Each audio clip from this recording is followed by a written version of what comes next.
Post-construction termite treatment should include a structural assessment when damage is significant to ensure safety and long-term repair integrity. When termite damage affects load-bearing members, we stop using those members for load immediately and support the structure with temporary shoring placed under beams or joists at points of highest load. A licensed structural engineer inspects the damage magnitude, documents remaining capacity, and produces remedial designs that specify sized replacements, sistering details, or added supports using standard structural calculations and connection details. Coordinate the engineer and pest control provider so treatment and repairs do not conflict for access, ventilation, or chemical application. For example, schedule chemical treatments before enclosed repairs or use localized treatments that protect exposed new timber.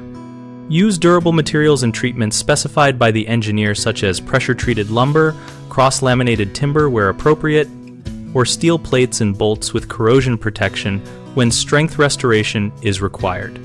During design, consider future moisture control, ventilation, and physical barriers, including concrete caps, metal flashing, and termite shields to reduce reinfestation risk.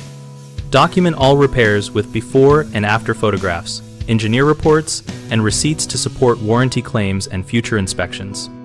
Common mistakes include assuming pest control alone restores structural integrity, which leaves compromised load paths and hidden failures. Fix this by engaging a structural engineer for a formal assessment and remedial plan. Another issue is repairing with incompatible materials or inadequate connections, which can cause premature failure. Follow the engineer specifications exactly and use galvanic isolation where dissimilar metals meet. A final concern is failing to coordinate timing between treatment and rebuild, leading to retreatment or contamination of new materials. Solve this by creating a joint schedule with the pest control contractor and builder so treatments occur at the right stage and new materials are protected. BigHomeProjects.com connects homeowners with local contractors and provides a discussion community where we and others share real-world experiences about repairs and treatments. We help contractors find work by listing project needs and facilitating conversations between professionals and homeowners.